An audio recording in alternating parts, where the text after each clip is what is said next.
Родился в 1953 году, 9 января, село Беклемишево, Читинский район, Читинской области. Воспитывался в семье. 3 сестры у меня старше меня. Вот.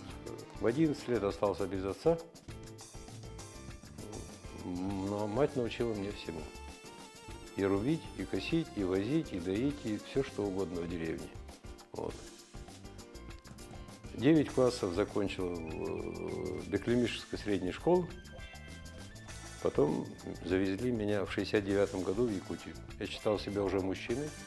Я пошел в среднюю, в школу рабочей молодежи, называлась ШРМ. Попытался поступить в летное училище в Якутске, но конкурс был огромный, мы туда не прошли. Занимался спортом, лыжами, биатлоном. В 1971 году призвали в военно-морской флот, попал в учебный отряд подводного плавания по специальности я гидроакустик. В подводном положении это второе лицо на корабле. Отслужил 3 года. В 1974 году я демобилизовался. 6 лет я заочно учился в Иркутском СХИ, отделение охотоведения. Параллельно работал электриком, успешно закончил. 10 лет работал инженером, 3 года работал главным охотоведом и 12 лет отработал я начальником управления охотничьо-промыслового хозяйства. Я начал охотиться практически с 11 лет. Ружья своего не было, сосед мне давал берданку, 32-й калибр. Вот и с его сыном мы ходили на уток, ползали, доставали уток. Вот с этого все началось. Носили добычу матери, наверное, да? Ну, потому что надо было выживать, понимаете. И вся жизнь, она сложилась так, что она легкая не была. Но и тем не менее, как вам сказать, это был мой выбор. Человек живет ровно так, как он принимает решения. И мне не стыдно за свои решения. Вот. Богатство великого не нажил. Вот. Врать не врал. Ни перед кем не присмыкался. Что видел, то говорил. Что предпринимал, то делал. Научила меня всему этому мать. Это для меня святое. Вот такова моя биография, вкратце. Сегодня мне 69,5 лет, через полгода будет 70. Занимаюсь небольшим мелким бизнесом, потому что на одну пенсию жить грустно. Ну, вот так. Вы говорите, всему научила мать. А помните какой-то такой случай, что вам запомнился навсегда, что она, ну, видимо, была человеком тоже с твердым таким характером, да, раз одна поднимала вас?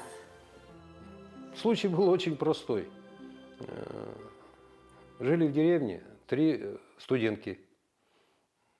Семейный бюджет составлял 40 рублей, мамина зарплата. Из них мы оставляли 3 рубля на хлеб, а все остальное отправляли нашим девушкам. Вот так. Вот это самое знаменательное. А остальная еда, это значит, было свое хозяйство, да? Да, мы держали поросят, держали бычка, держали большого быка, держали корову, куриц. Вот. Мы начали с мамой заниматься заготовкой дров. Знаете, что в деревне называется «Дружба-2»? Это простая пила. Февраль месяц, как только оттаивает низ у деревьев, да, вот мы на коленочках, вот, потому что раньше допуски были вот такие. Вот. Лесник пришел, отвел делянку, затесал деревья. Вот. Становишься на коленочки, вот этой пилешечкой, спиливаешь, роняешь их, потом на 4-метровые крижуешь, скатываешь штабелечки, хворост в отдельные кучки. Вот. Это первый этап. В деревне был ЗИС-5. После этого нанимали ЗИС-5. Вот. По покатам мужики грузили, привозили в деревню на обыкновенное козло. Знаете, что это такое? Нет. Это 2 палки, связанные вот так, на него ложится бревё, и опять-таки «Дружба-2». И вот на зиму порядка 30-40 кубов мы готовили каждый год. Вот это с 11 лет. Вот это была школа жизни. И я не считаю, что это было плохо. Я благодарен маме за то, что научила всему. Не хныкать, не осуждать никого, ни на что не жаловаться. Вот и все. Ругала вас? За хорошее хвалила, за плохое не щадила. Кнутом или Да нет, больше словом. Ну, в детстве ремешком попадала, а больше словами. И своим примером. Если мама ленивая, значит и в доме бардак. Если мама трудолюбивая, то и в доме, и на улице порядок. сказали, вас завезли в Якутию. А каким образом? Старшая сестра сюда приехала. Это было, они приехали еще в 60-е годы сюда. Поскольку в деревне, значит, не было, ну как сказать, учебных заведений, мы ожидали какой-то помощи, ну мама, по крайней мере. Вот.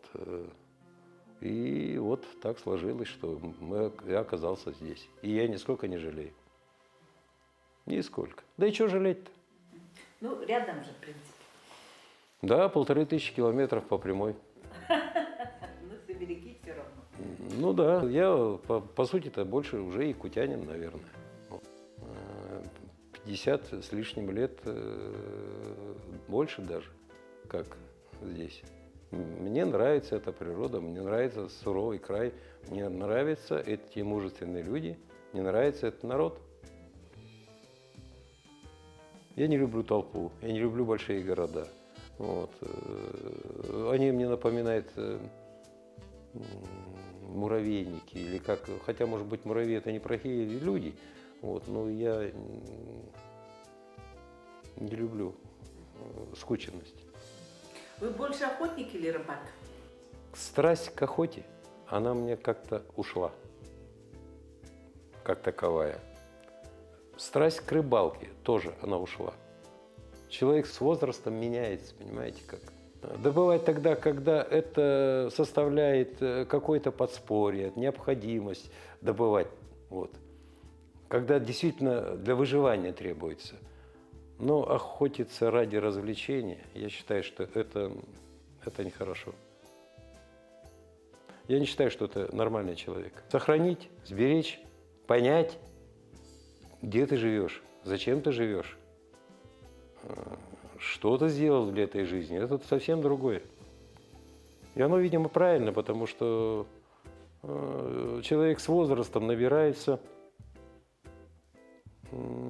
какого-то опыта, какого-то логистического мира, где отсутствует противоречие, понимаете как? Вот. Человек, он же по сути своей, если взять как биологический вид, он хищник, правильно? Вот. Но ты должен быть выше хищника, ты должен быть... Меня не тянет сегодня прострелять там и еще что-то. Я настрелялся в свое время.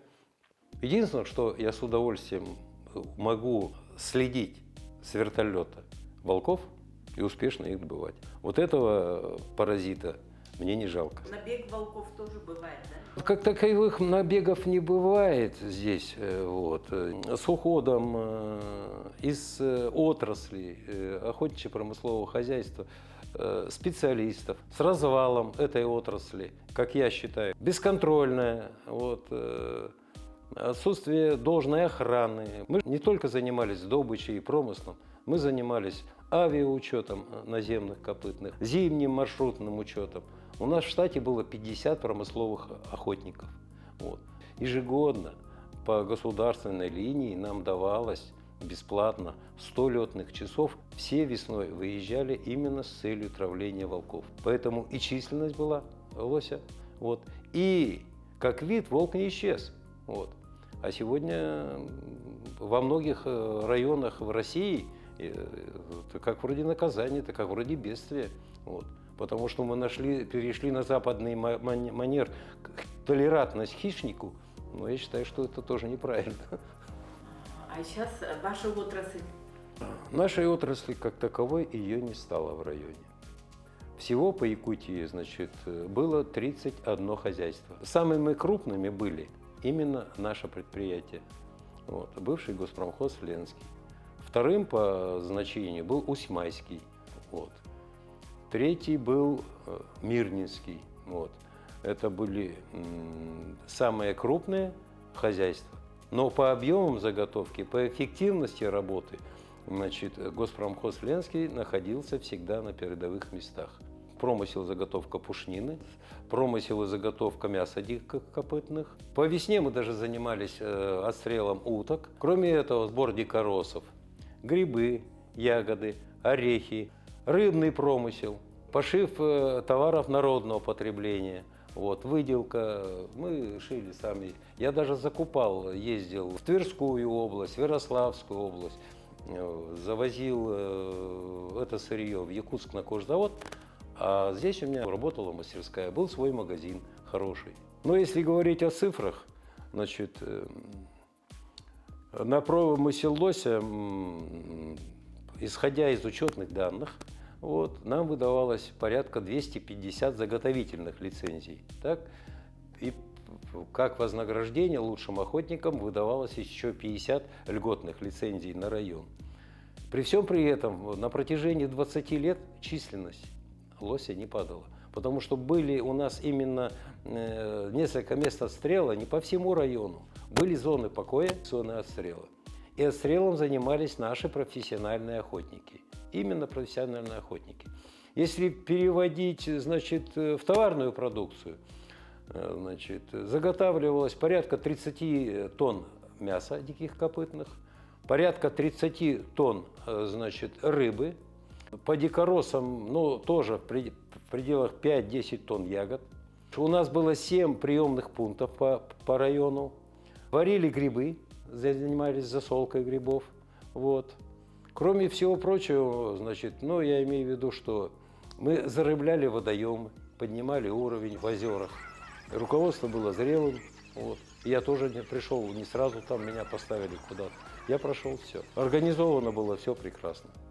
Хотелось бы добрыми словами вспомнить бывшего директора госпромхоза Серкина Михаила Константиновича, бывшего главного охотоведа Лапсина Геннадия Михайловича, производственный участок Ленский, Юрий Артемьевич Константинов и Пелидуйский, Силаев Анатолий. А по деревням у нас было 7 приемных пунктов. Южная Нюя, Ощепков, Феофан Константинович, Натора Зорин, капитан, Биченча Григорий Давыдович Попов, Артанахар Корнилов, Феофан Константинович, Талон Григорий Кочнев. Товароведение заслуженный работник, главный товаровед Луиза Владимировна Мордосова. Был у нас в штате Федотов Геннадий Степанович, работал главным охотоведом.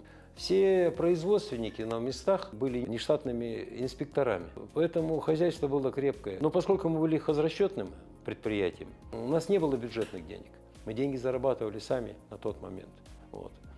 И мы занимались лесозаготовкой, лесопереработкой, нефтеразведка, вот, под флагом Якутии, вот, потом ее ликвидировали. Поэтому было огромное строительство зданий, сооружений, промыслов. Вот. Многие говорят, что и как хорошо мы сегодня живем. Нет, мы плохо живем сегодня. Сегодня все гонятся за деньгами. Это неправильно. Вот. Для меня было важнее создать для людей определенные условия, что с тобой здороваются люди, тебя уважают, вот, что ты занимаешься полезным делом. Вот. Деньги, они всегда будут, когда ты занимаешься полезным делом, добрым делом. Вот. И поэтому, когда ты так прожил, ты не прячешь голову в песок.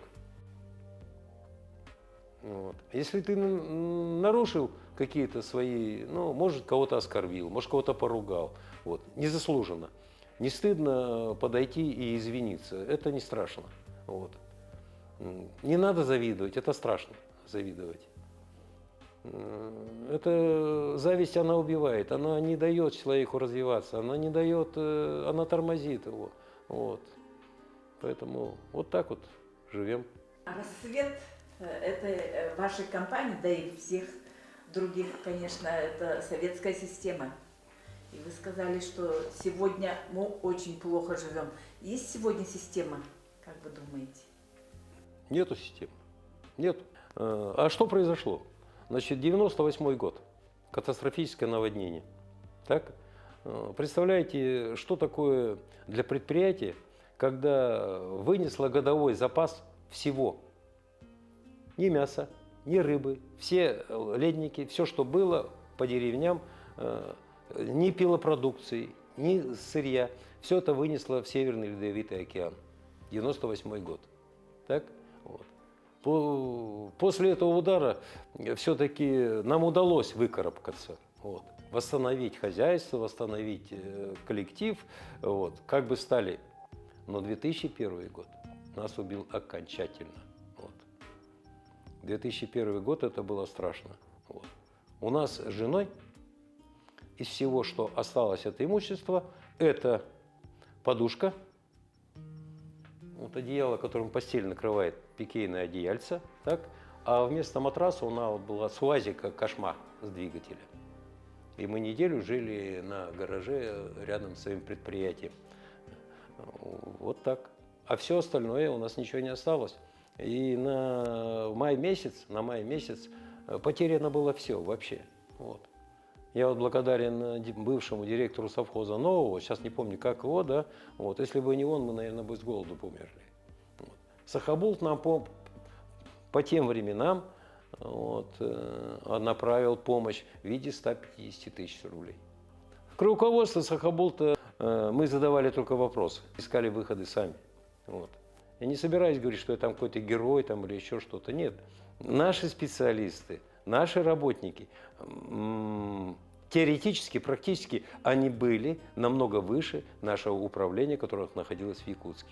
Все рушилось тогда. Если государство не следит за вот этой отраслью, идет бессистемное, его непонятное, вот, может развитие, может упадок, не знаю как. Но на сегодняшний день весь район роздан арендаторам и поделен на 9 участков, из которых 1 или 2 только человека, являясь арендаторами, имеют специальное образование. Закупочные цены ниже некуда. Все это отпущено в свободный рынок, свободный поток. Вот. Раньше была экспортная контора в Москве. Отрасль, она была валютной, и она приносила неплохой доход. Вот. Сегодня этого нету. Вот. Но сегодня дошло до того, что вот прошлую осень принимали соболей 2000, 2200. Вот. Наезжает из Иркутской области, и откуда угодно. Кто успел подороже продать, кто не успел. В Сахабулте был надежный руководитель Коркин Юрий Семенович. Вот такой был человек, вы, наверное, помните, если... Вот. Сейчас не знаю, я дозвониться до него не могу, как у него здоровье. Это был единственный серьезный человек, хотя он не был профессионалом, так? Вот. Несмотря на то, что в тот момент было лет 70, вот, он всегда прислушивался, даже чего не знал, и всегда задавал даже вопросы, и не стеснялся. Вот. К нему приезжаешь как к второму своему отцу. Вот. Выслушает, посоветует и поможет. Сахабулту навязали еще кожевенный завод. Но это совсем другое производство, понимаете? Вот. И раздваивать руководителя на 2 такие структуры, ну, это абсолютно неверно. Вот. Кожевенное производство – это кожевенное производство. Изготовление, допустим, чучела, это, вот, кстати, мы тут, у нас цех по таксидермии был. Я не исключаю, что это наши еще делали ребята в свое время. Экспортную пушнину, насколько сейчас, мне кажется, и не производят, и не возят. Все расходится куда-то непонятно. Непонятно что, непонятно как. Может, я черню красками, но я не думаю, что охотники рады такой обстановке вопроса. Ну, представляете, у нас было 50 штатных охотников, да? Вот. Буран бесплатный, спецодежда бесплатная, значит, лодочный мотор бесплатный, оружие бесплатное, патроны бесплатные. Завозка-вывозка, вертолетами завозили людей на участки и вывозили оттуда, вы представляете? Вот. Мы, допустим, сегодня сдали, ну, в среднем лось весит, допустим, 150 килограмм, по 400 рублей, допустим. Но если килограмм продавать, да, условно, это будет примерно 60 тысяч, да? Ну, так примерно получается. Так вот, раньше цена соболя, первосортного соболя, хорошего, черного, большого, крупного, равнялась стоимости заготовки одной головы мяса лося. Представляете? И что сегодня представляет? Вот. Превратились ни в что. Вот. А с чего сейчас начинать, я не знаю. И как начинать? Экспортная пушнина, это значит убитая в какое-то время, да, и убитая прямо в глаз, да? Нет, там товароведение – это своя специфика. Это, допустим, ну, если говорить о соборе. Вот. У нас существует в России несколько кряжей, ну так называется, несколько видов. Вот. Элитный как бы кряж, название его, да, это является баргузинский соболь. Как определяется качество пушнины? Это, значит, пышность, мягкость, вот, цвет и крупность этого. Вот. Допустим, возьмем мы баргузинский соболь. Это пышный, мягкий, серебристый, темный соболь, крупный. Вот. Камчатский соболь. Он большой, крупный, но у него, в связи с тем, что он обитает в более теплых районах, у него не так хорошо развита подпушь. Так? Вот. А поскольку баргузинский соболь он обитает, начиная от Иркутской области, кончая вот чуть ли не до Северного Ледовитого океана, поэтому это как бы универсальный вид, у которого сочетается все, и приспособленность к теплому климату, и приспособленность к холодному климату. Вот. Енисейский, Тобольский, Якутский. Якутский соболь, вот именно соболь, он по габаритам он поменьше, чем баргузинский соболь. А сейчас соболь ничего не стоит вообще. Это, ну, это ходит байка такая среди якутского населения. Приходит охотник, приносит 2 соболя. Баргузинского соболя и маленького амурский кряж, я забыл. Маленький, рыженький, почти лысый, этот самый. Ему оценивают, значит, с баргузинского соболя за 100 рублей, этого оценивают в 1 рубль. Эй, зачем мне этот самый дешевый соболь? Я всего 1 день ходил за ним. А за этим я ходил 10 дней, поэтому для меня это дороже. Понимаете как? Вот мы видим вот это животный мир, да, они все тут обитают. Волков я стрелял, росомах я стрелял с вертолета. Значит, с медведями мне приходилось, ну, немного, но дважды приходилось 1 на 1. Не потому, что я какой-то варвар, да? Есть еще такое правило. Когда пешей охотой занимаешься на соболе, по небольшому снегу с собачкой, это самое интересное. Тропить соболя, с собачкой работать. Вот. И когда собаки находят берлогу, вот, охотник вынужден его отстреливать. И знаете почему? Потому что если он этого медведя не добудет, значит, это будет потенциальный шатун. Вот. То есть берлогу он уже новую вырыть не сможет, это 100%, так. Он будет караулить или тебя придет, или пойдет караулить соседа. Вот. Поэтому встречается вот такая фигня, что собаки держат медведя, и ты вынужден его отстреливать. Вот. Хотя на сегодняшний день у нас считается как бы медведь лицензионным видом и прочее. Нужна своя лицензия, там, ну, и куча определенных условностей. Вот. С другой стороны, традиция была в якутском народе именно так. Мужчина до тех пор не мог завести семью, пока 1 на 1 не сходит на медведя. Вот тогда он становился настоящим мужчиной. Вот. Хотя вот вы знаете, я там не великий такой герой, да, вот. В порыве, когда медведь пытается выскочить из берлоги, собаки его держат. Азарт. не замечаешь время. Но это вынужденная мера, понимаете? И ты вынужден его все-таки любыми путями поймать на мушку и пристрелить. Вот. Я вот от этого радости никакой не испытывал. Когда ты видишь в глазах медведя столько злобы, раз, вот злоба, гнев и бессилие, вот это не сразу понимаешь. Это когда ты приходишь, да, вечером на избушку, да, начинаешь вспоминать, а вдруг бы у тебя отказал карабин, а вдруг бы ты совершил ошибку, а вдруг бы собаки не удержали. Одного удара лапой достаточно, чтобы убить человека. Вот. И самое противное это то, что ты чувствуешь себя убийцей. Нет в этом необходимости, вот потенциально не было, но реалии-то другие. Вот. Ты делаешь потенциального шатуна. Вот я собак привязал, отвел, он уйдет, он в верлоге не останется, но он будет пасти кого-то из людей. Вот таким вот образом. Он обязательно просыпается, когда собаки лают, да? Конечно, конечно. Вот. Просто если хорошие опытные собаки, ну дай бог ему, может, повезет, вот, это самое. Но это он в любом случае помрет. Он в любом случае это не жилец уже. Потому что в ноябре месяце вырыть берлогу новую. Вот. Ну, может, если он крупный, большой медведь, он может быть прийти в другое место, найти жилую берлогу, задавить своего собрата, ну, или каким-то образом выжить его оттуда. Вот так может быть. А какой величины, какого размера бывают берлоги? Ну, как правило, медведь, не знаю, как там в России, это обычно северо-восточные склоны. Северо-восточные, вот, допустим, условно хребет, да? Вот. Ну, как вам сказать? Ну, вот так вот он, там, допустим, север, да? Вот. Это у нас как бы запад, сюда юг. Вот северо-восточный склон, да?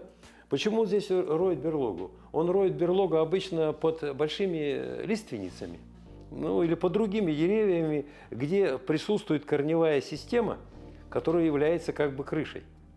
Значит, делается вот такой лаз, ну, он примерно вот такого диаметра. Вот, лаз. Где-то он уходит на полметра, может на метр вниз, и потом он делает подкоп вот, и располагает там свою лёжку.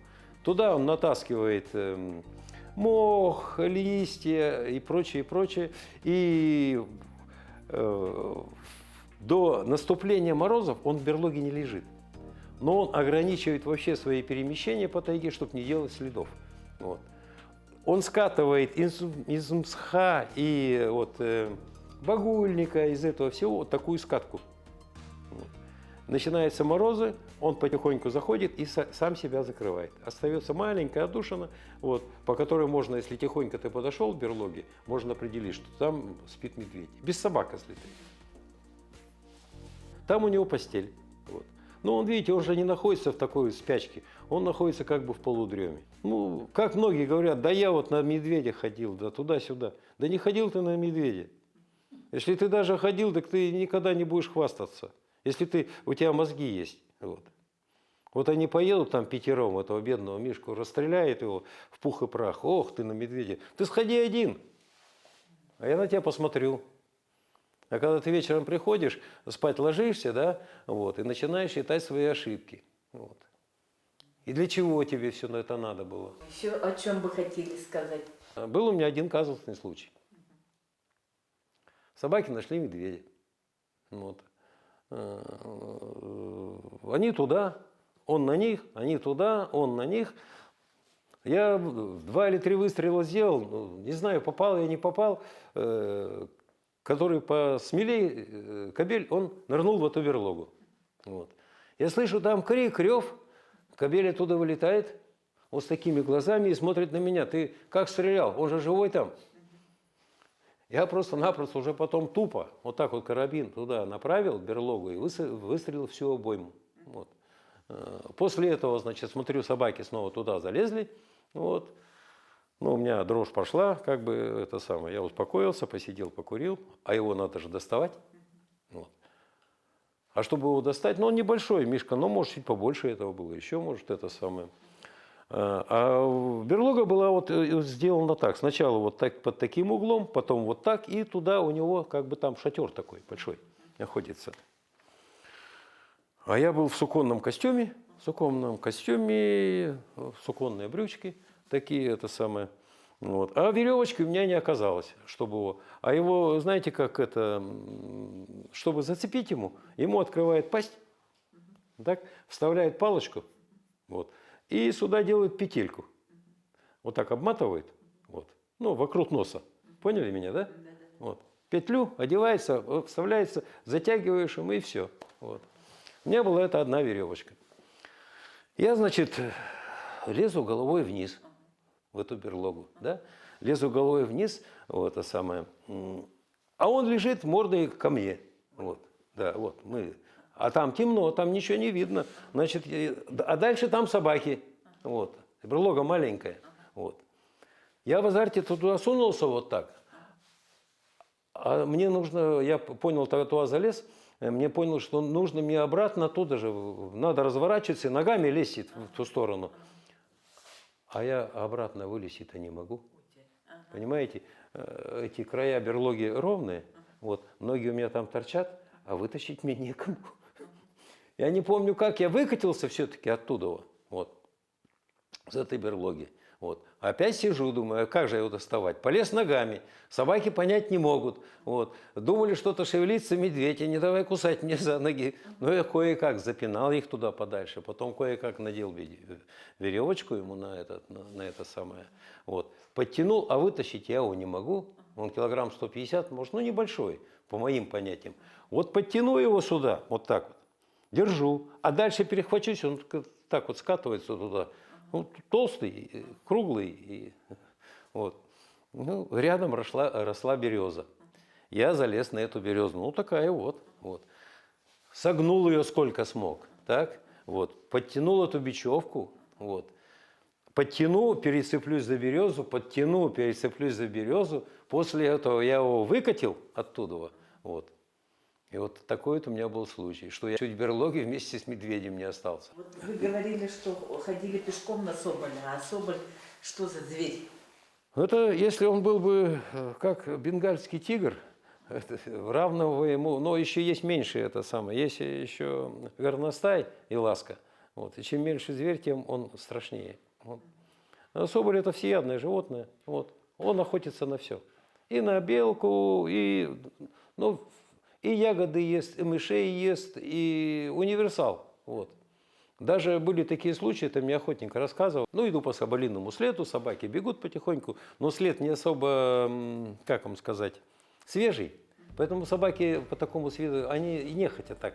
Ну, видишь, что ты идешь, они так же болтают. У нас называют свежий след по парному следу, собака уходит сама. Вот. Ее не надо учить, она сама пошла и пошла. А так иду, смотрю, глухаринный след. Потом иду дальше, раз, и соболиный след кончился, и глухаринный след кончился. Короче, он прыгает на глухаря, и вместе тот летит, а этот на ходу его жует. Вот такой хищник. Вылетаем на вертолете. Маленький вертолет, уже под весну. Находим двух волков, потихонечку зависаем, выгоняем на открытую площадь. Аккуратненько бах-бах-бах, волки попадали. Вот. А снега было очень много. Я выскакиваю с этого вертолета, извините за выражение, на четвереньки, на карачке, до первого волка дополз, за ногу схватил его, вертолет задернул, вот, и пополз ко второму. Только я его за заднюю ногу хватаю, да, вот, и он в это время кидается на меня. Я не помню, в какое время и каким образом я успел достать нож, и я его зарезал вот именно в шею. Было лежа. Волк на меня, я успел от него увернуться, и вот такой случай у меня был. Несколько раз приходилось добывать волков. Основные тропы, они набегают по ручьям рек, ручьев. Вот. Как только ты нашел это самое, вот, 2-3 волка этого самого, аккуратно командуешь пилоту, он аккуратно, допустим, в русло вот так, он аккуратно разворачивает вертолет и вот таким вот образом идет за ними. Вот, допустим, их бежит 3 штуки, да? Вот до первого доходим, стреляем, он падает. Следующий вот так вот по одному, но только сзади.